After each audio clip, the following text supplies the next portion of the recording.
I'm LISAEVERS, and this is Street Soldiers. More than half the states in the U.S. have legalized marijuana in some form, and big changes are being made in marijuana criminal law enforcement.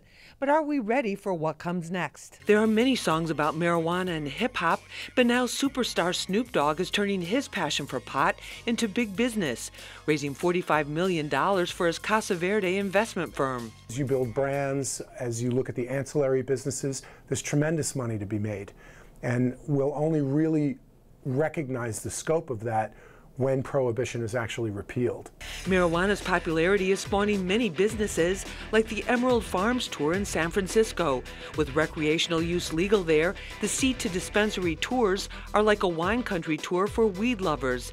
In Las Vegas, they're considering pot lounges at the airport.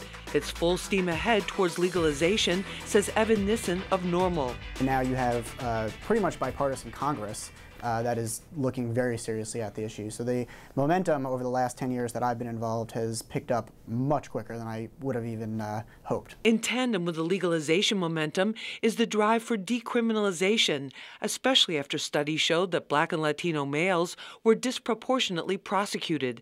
But that's confusing people, says criminal defense attorney PHILLIP Hamilton. Is that it has not yet been decriminalized. The conversation is ongoing. We are having a lot of reform measures that are being put out. But right now, as we speak, marijuana is still illegal in New York.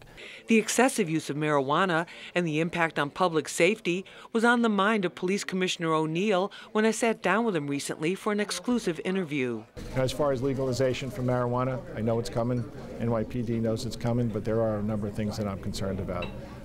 Probably the biggest thing I'm concerned about is driving under the influence of narcotics. It's a real issue for us. There's no instantaneous test for it, like with DWI, driving under the influence of alcohol. There are many layers to this. Let's find out what our panel has to say.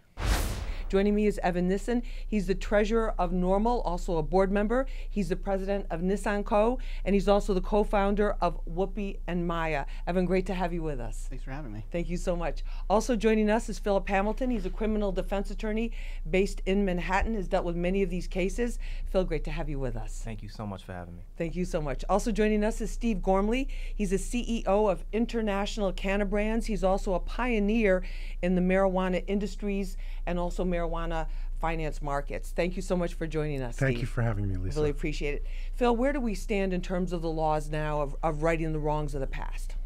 You know, I always like to start with this little tidbit, particularly here in New York City. Between the years of 2015 to 2018, we were dealing with a situation where black men, or I should just say black marijuana smokers, were being arrested at 8 times the rate of white users, right?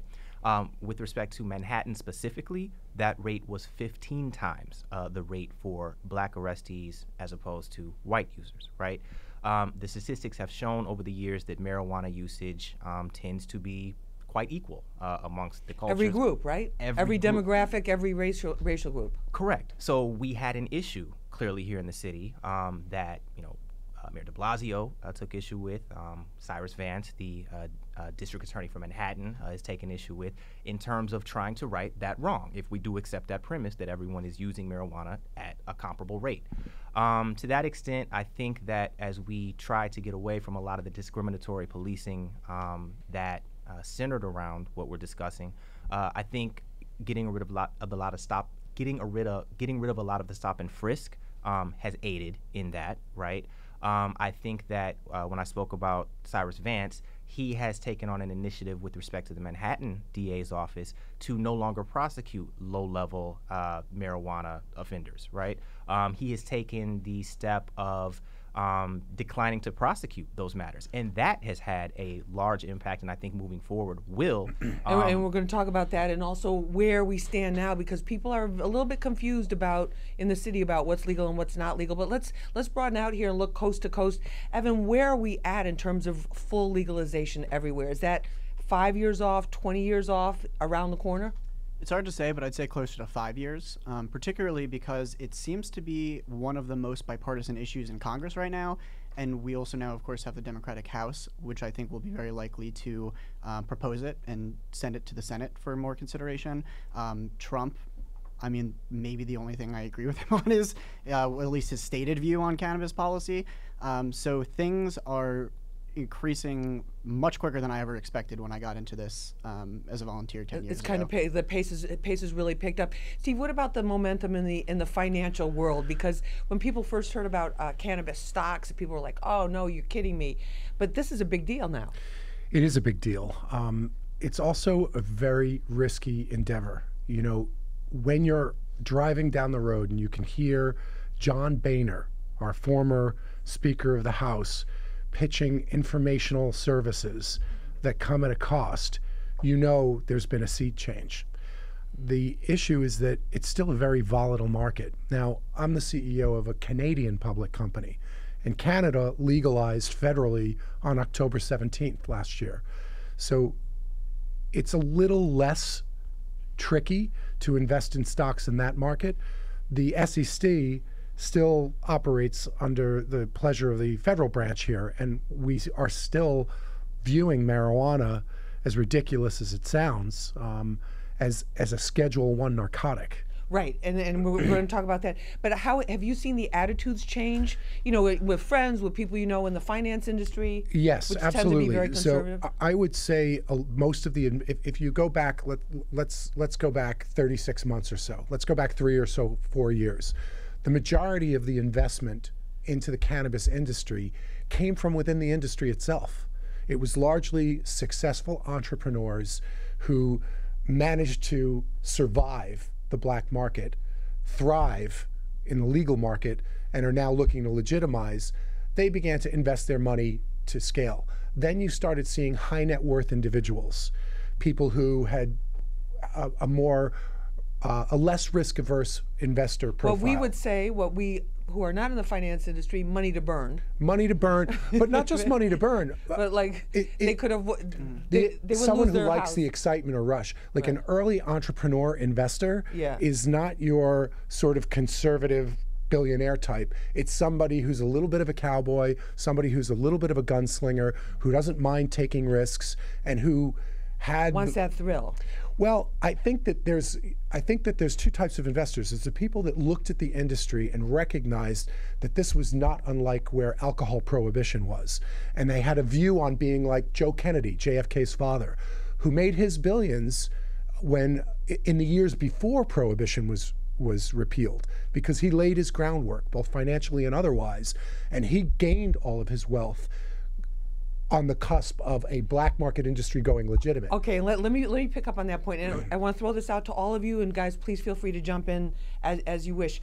This is one of the things that we've been hearing, and I've been hearing people go, well, you know what, the people who are selling weed now, you know, technically illegally, who are selling weed, they're going to be basically put out of business when when the so-called black market becomes a legal market. What do you think about that? Shouldn't be. I would tend to agree. I mean, look, in this respect, I think that the corporate interests are going to, bogard. If we're going to think stereotypically, the guy that's on, 241st Street or something along those lines, right? But I also think that, as we move forward, that's going to, it's just a bit unfair. Right? Like, as we think about the corporate interests being able to move in an area wherein for so long, when we talk about the discriminatory policing, you have a lot of people who are in jail right now for marijuana, right? And they weren't these, big money entrepreneurs that we think about. These were people that were just trying to make money. These were people that were just trying to support their families, and they were demonized. Wherein now that as we start to move forward with a lot of the legalization and things along those lines, there is more of a positive outlook, as you were discussing. There is more of a, let's get into this industry. It's a good thing. And I think that's a bit unfair for a lot of the people that were involved. Evan, what about like what happened in Colorado, or what happened in other places? I mean, it's hard to say. I think that, or it's too soon to tell. I think it's too soon to say. I think from an ethical standpoint, it's incredibly important to allow people that were doing something that was not unethical then and is not unethical now to continue doing it, especially for money and now that it's regulated. I think that it's vital that the people who are in the black market or were in the black market agree to the regulations and abide by them. But I don't think it would be ethical to block people who have minor convictions for marijuana possession or dealing from participating in the industry. I mean, I couldn't agree with Evan more. I'm actually privately in the process of applying for licenses in the state of Michigan, and the hurdle to and licenses to do, like, what are those licenses to manufacture, to cultivate, to sell, and to distribute marijuana. And in that market, the application process is so prohibitive. I mean, it's more invasive than... You have to have lawyers, probably, right? Well, it's more, a fleet of lawyers and lobbyists and application writers. the barrier to entry is... Well, it's easier to go through the process of trying to adopt a child than it is securing a marijuana license, right? You know what, let's take a break on this because we Absolutely. have to, we'll come back to this. I want to talk about the barriers to entry, and also as this industry unfolds. Let's pick up on that when we come back. This is Street Soldiers. I'm your host, LISAEVERS. We'll be right back. I've been a member of the recovery community and have been sober north of a decade. And I do believe marijuana is addictive.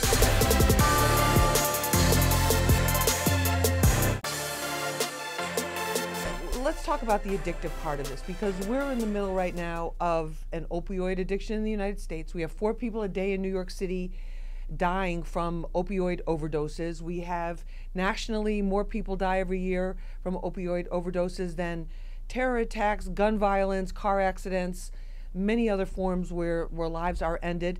And there's a concern about marijuana that if it's so readily available, there's no danger of legal repercussions once everything is fully legalized, that we will have a lot of addictive people out there. Evan, what do you say to that?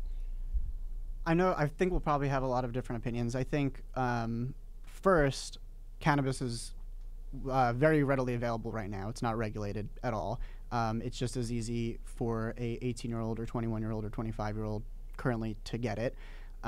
Second of all, I'm a big fan of harm reduction. So what I like to say is, I would never say cannabis is harmless, but I would definitely say it's not harmful in the same type of way.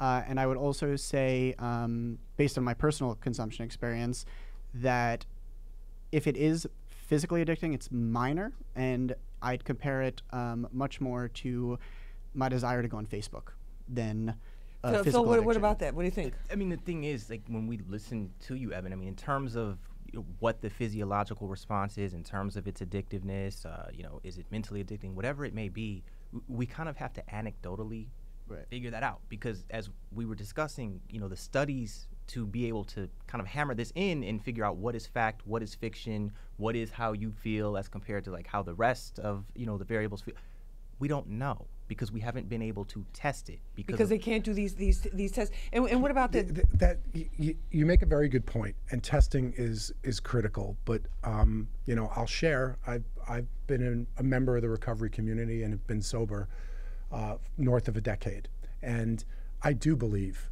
marijuana is addictive, and I do believe that people who suffer from addiction should not choose cannabis products unless they're medically prescribed by a doctor.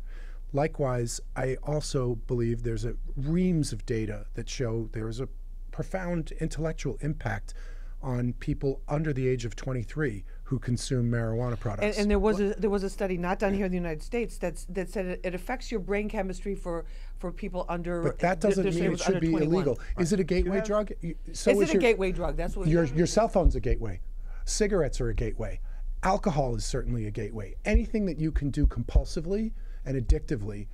Okay, but you say, and Evan, you guys are saying, okay, but marijuana is out there, but it's like food. It's a different thing between if you have to order something, have it delivered, or go to the store to buy it, and it's like right there put in front of you on the regular. We know the foods that can kill you. We know the rate by which alcohol is involved in a lot of deaths, right? Be it from drunk driving, be it from cirrhosis of the liver, what have you. We know these things. It doesn't mean that now all of a sudden you have to, make salt illegal, right? Or that we go back to prohibition with respect to alcohol. The bigger point that we're trying to have You need it regulated. Exactly. It can be regulated, but it doesn't have to be illegal. What about the quality? What about the quality and the potency? Alcohol, there'll be like beer, whatever percentage alcohol. Well, that's part of regulation. Wine, That's alcohol. part of, right now in California, there was a massive change over the summer, right? And so when you actually package a marijuana product and sell it at retail in a dispensary, you are now required to list its THC content. And like having, requiring what grade of proof a particular bottle of alcohol is, absolutely you should be doing that. I want to make it clear that while I do believe that marijuana can be addictive for people who suffer from addiction, most people don't suffer from addiction.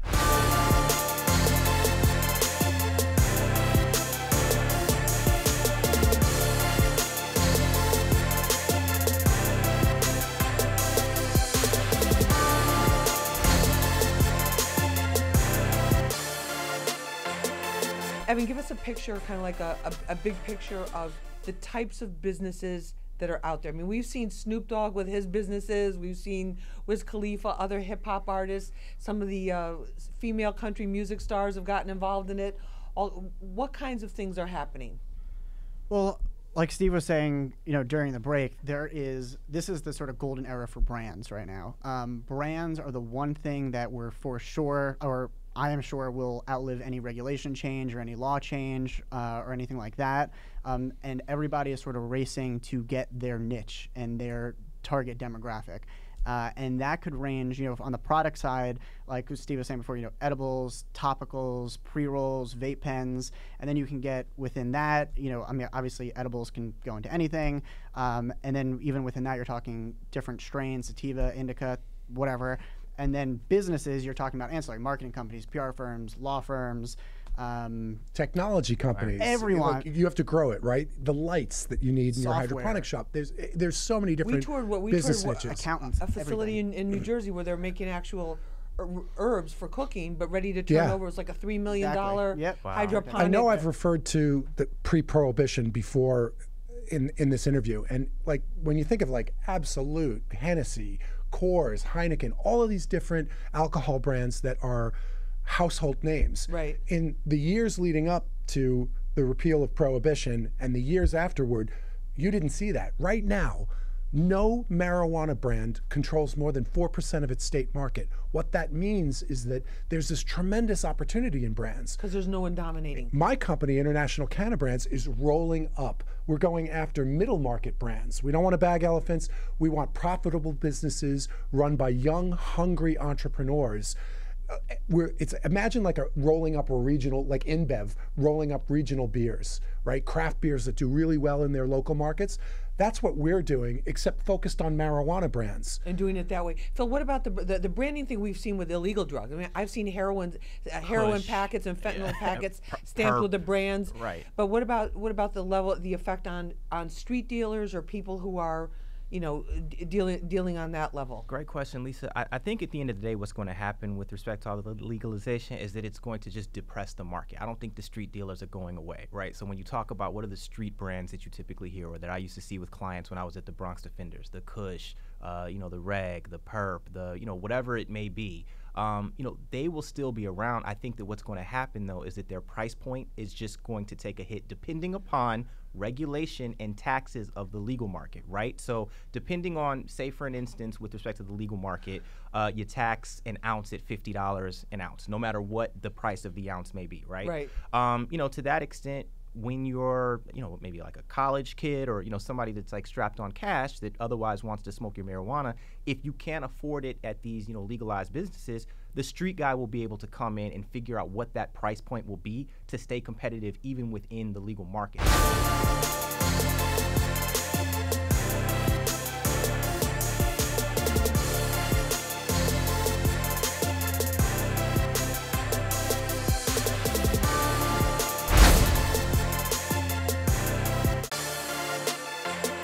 Thank you guys for being with us for this episode of Street Soldiers. Evan Nison, thank you so much. Thank you. Phil Hamilton, great to have you. Thank you. Steve Gormley, great to have you on the show. Thank you, Thank Lisa. you so Thanks much for having me. And thank you for joining me for this episode of Street Soldiers. I'm LISAEVERS. Remember, use your mind. It's your best weapon. I hope it's your only weapon. Let's push for peace.